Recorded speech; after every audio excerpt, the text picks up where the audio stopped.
Assalamualaikum warahmatullahi wabarakatuh. Apa kabar kawan-kawan semua?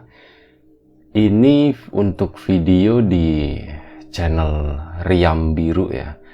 Jadi video ini tuh tujuannya cuman kayak mau ngasih tahu gimana sih proses pembuatan video di lapak horor ya. Karena mungkin banyak dari kawan-kawan yang penasaran gimana sih prosesnya gitu. Lapak horor bisa produksi video seperti itu, yang sebenarnya biasa aja sih, cuman pasti banyak yang pengen tahu juga, banyak yang bertanya-tanya, dimana sebenarnya semuanya itu serba terbatas ya, baik studio maupun semua alat yang ada di sini. Tapi itu tadi saya sekarang ya, saya tuh berusaha semaksimal mungkin untuk bisa ya ngasih sesuatu yang semaksimal mungkin juga sesuai dengan apa yang ada di sini gitu. Semuanya itu serba seadanya gitu. Dan ini rencananya gue akan coba kasih tahu dari awal sampai nanti proses recordingnya seperti apa, dan ya sampai selesai lah kayak gitu. Mungkin ya video ini gak akan terlalu panjang, tapi semoga bisa ngasih kayak semacam sedikit gambaran buat kawan-kawan semuanya, setidaknya tahu gimana proses syuting lapak horor ya. Dan di sini ya gue sendirian. Rencananya nanti malam itu mau syuting untuk satu cerita ke 235 di lapak horor. Ada sebuah cerita kiriman dari Mas Ngadimin gitu. Itu ceritanya cukup bagus, dan ya nanti malam gue akan coba take, dan sekalian ini gue siap-siapin dari sekarang. Makanya gue coba dokumentasikan sekaligus buat ngebantu ngejawab keingintahuan kawan-kawan. Buat yang pengen tahu aja ya, yang nggak pengen tahu ya juga nggak masalah gitu. Nah, ya seperti yang kawan-kawan lihat, ini kan setting yang mungkin sering dilihat gitu ya. Ada kursi rotan yang sebenarnya udah buluk, tapi dari awal emang gue pertahanin gitu ya. Saya pertahankan gitu. Ini supaya udah yang ini tuh jangan pernah diganti, jangan pernah dikeluarin dari sini gitu. Itu emang khusus buat syuting, dimana di beberapa bagian itu sebenarnya udah patah ya, karena buat naik ganti lampu kayak gitu. Sama ada yang baru, yaitu meja ya. Sebenarnya meja itu udah lama di ruangan ini, tapi nggak pernah kepake, cuman buat naruh barang-barang gitu ya, dan yang akhirnya ya jadi berantakan juga. Makanya udah kemarin udah sempet dirapiin, akhirnya udah kita pakai aja mejanya, sayang kan, bisa naruh kopi, naruh rokok. Nih ada asbak juga, cuman masih gue taruh di sini. Sama itu ada kopi legit ya, nggak ketinggalan. Ya seperti itulah, kurang lebih seperti itu, dengan background di dua sisi itu gelap ya. Yang di sini tuh polos, jadi cuma tembok doang, bener-bener tembok hitam doang. Kalau yang di sebelah sini tuh ada ini, gue kasih kayak ada busa sama ada lapisan kainnya. Ini kayak buat peredam aja sih, biar, karena posisi gue kan ngadepnya ke sana, biar pantulan suaranya tuh nggak ngegaung kayak gitu. Nah itu tadi kursi ya. Sekalian maksudnya gini ya kawan-kawan, sekalian gue beres-beres sambil sekalian ngomong kali ya, daripada cuman berdiri onggok doang depan kamera. Ya sekalian gue ngomong deh sambil ini. Sebentar, ini kok susah ya dijepit ya, biar gak jatuh. Oke. Ya seperti ini. Di sini tuh ada lighting yang sebenarnya tuh sebelumnya nggak ada ya. Jadi gue cuman pakai bener-bener lampu yang ditempel di tembok bagian sini doang. Sorry ini agak susah gue geser-geser, tapi ini cuman kayak lampu biasa ukuran berapa ya, kalau nggak salah 12 watt. Sama ada lampu di atas itu ukuran 10 watt kayak gitu. Itu biasanya seperti itu. Tapi ini karena ceritanya kemarin gue lagi nyobain pakai kamera yang agak bagusan dikit. Kalau sebelumnya kan semuanya di shoot pakai handphone ya. Baru beberapa episode yang lalu, kebetulan kemarin ceritanya habis nabung gitu ya. Terima kasih kawan-kawan yang udah ngasih recehnya buat nabung, ya udah akhirnya gue beliin ini tujuannya buat ngasih sesuatu yang lebih baik ke kawan-kawan semuanya. Tapi lagi-lagi segala sesuatu butuh proses kan, dan salah satunya ini gue pun belajar gitu, ternyata masalahnya itu tambah banyak. Masalahnya tuh di lighting, dan mau nggak mau akhirnya ya harus ada berapa ini ya lighting yang lumayan cukup bikin silau gitu ya. Ada dua tripod di sini, ada dua tiang memang khusus buat lighting, satu warna kuning dan satunya lagi warna putih. Sebenarnya di belakang sini, di belakang kursi itu juga ada lampu lagi sih, itu kayak nyorot ke belakang, kayak bikin gradasi gitu biar agak kelihatan gitu ya, karena kaos pakai hitam, background hitam kan nanti tuh tenggelam banget, makanya dikasih lampu biar agak batas-batasnya tuh sedikit kelihatan gitu. Udah, ini kamera, lighting, tempat duduk, meja, bawa-bawa cuman kabel-kabel doang. Udah, that's it. Sama gue pakai mic clip, dan ini di recordnya pakai HP. Sebenarnya ini pakai cahaya minimal ya, karena pakai HP gambarnya lumayan bagus meskipun banyak noise. Nah, kemarin masalah di sini tuh di kamera ini itu tadi banyak noise. Makanya ya ilmu lah, gue belajar lagi. Jadi masalahnya cuma di lighting doang. Ternyata ruangannya tuh kurang gelap kayak gitu. Dan gue pakai metode manual. Nanti sekalian, maksudnya gue kasih tahu juga setelannya itu berapa sih. Kalau mungkin yang udah jago sama kamera pasti tahu ya. Ini gue amatir, tapi ya sekalian kali aja buat kawan-kawan aja yang belum tahu.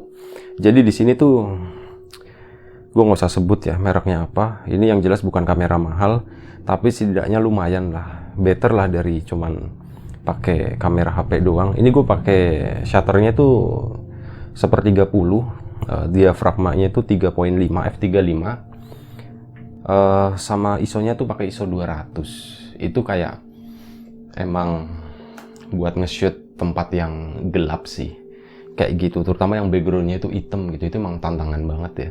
Kalau nge-shoot di ruangan terang sih mungkin akan sedikit lebih gampang, tapi karena ya itu tadi serba gelap jadi agak susah.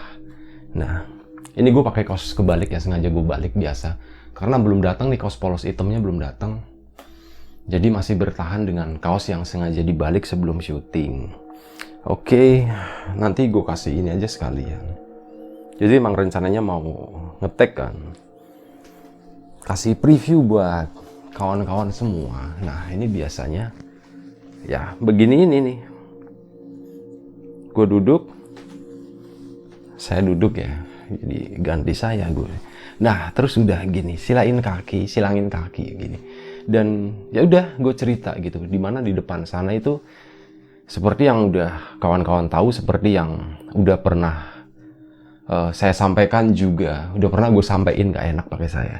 Udah pernah gue sampaikan juga kalau di depan itu tuh benar-benar nggak ada apa-apa, polos, nggak ada papan tulis, nggak ada apa. Cuman di sini aja nih ada cermin. Itu dulu fungsinya tuh buat nge-shoot pakai HP, karena pakainya kamera belakang ya yang bagus. Ini pas nge-shoot ini tuh pakai kamera depan, kamera selfie. Nah, waktu itu pakai kamera belakang, dan itu agak susah kan karena nggak ada previewnya. Nah, gue buat ngelihat previewnya itu gue pasang kaca di situ, kaca kecil. Jadi setidaknya gue tahu posisinya tuh di sini udah pas atau belum, kayak gitu.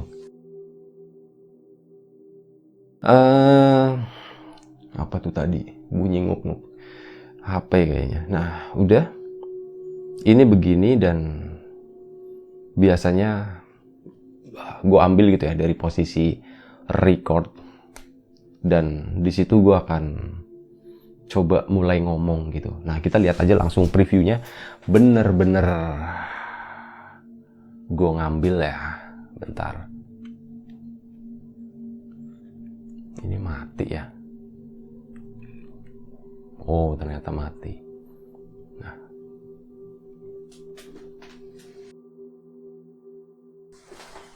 ini kurang lebih kayak gini ya gambarannya.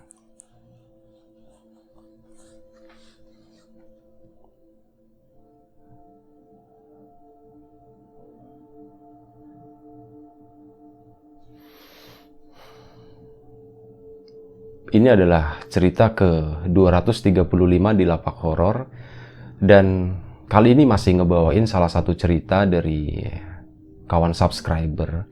Dan cerita kali ini tuh datang dari seseorang di Jawa Tengah sana, namanya Mas Ngadimin. Mas Ngadimin Srowot. Jadi kejadiannya tuh sebenarnya udah lama banget, waktu Mas Ngadimin itu masih SD, dan kisaran tahunnya itu sekitar tahun 80-an awal. Jadi waktu itu Mas Ngadimin itu tinggal di sebuah pedesaan itu di antara kota Jogja dan Solo. Nggak disebutin kotanya apa, tapi di antara itu. Dan Mas Ngadimin dan keluarga itu menempati sebuah rumah, di mana rumah itu tuh dibangun di atas tanah warisan dari mbah buyutnya. Nah ya, kurang lebih seperti itu ceritanya.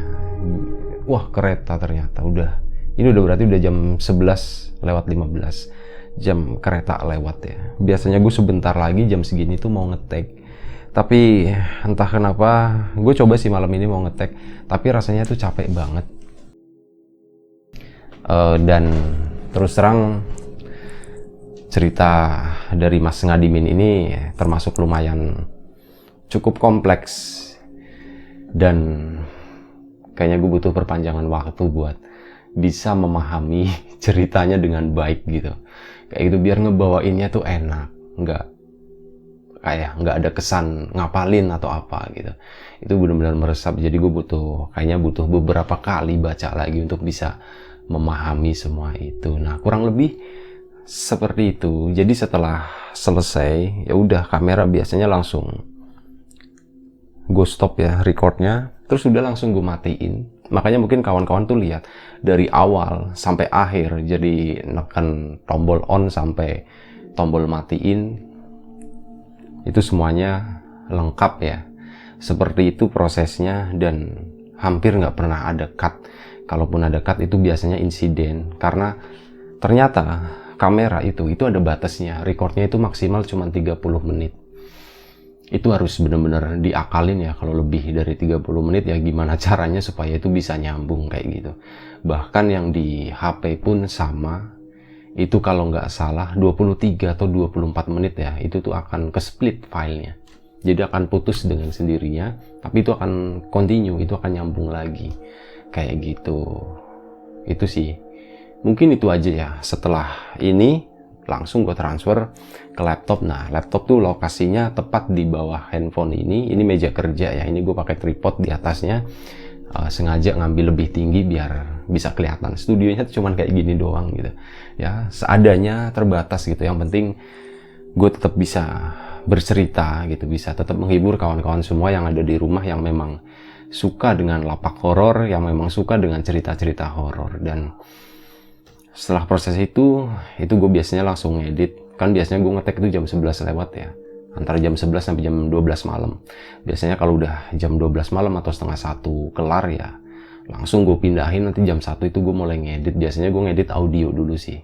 Audionya gue cek semuanya, gue bersih-bersihin gitu ya, dirapiin kayak gitu, dimaksimalin. Nah setelah itu baru videonya. Biasanya sih kelar sekitar jam 3 lah.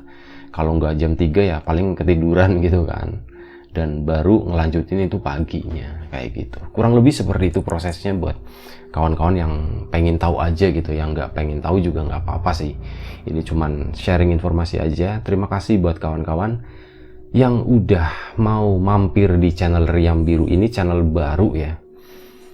Sebenarnya channelnya udah lama, tapi baru aktif lagi. Ya sayang juga kalau nggak dipakai gitu kan. Nah ini tujuannya memang buat nge-share hal-hal yang random kayak gini di channel Riam Biru. Ya, terima kasih banyak buat kawan-kawan yang udah mampir, yang udah subscribe, yang udah ninggalin komentar juga di channel Riam Biru ini, dan juga channel Lapak Horor. Sekali lagi terima kasih banyak buat kawan-kawan. Jaga kesehatan kawan-kawan semuanya. Assalamualaikum warahmatullahi wabarakatuh.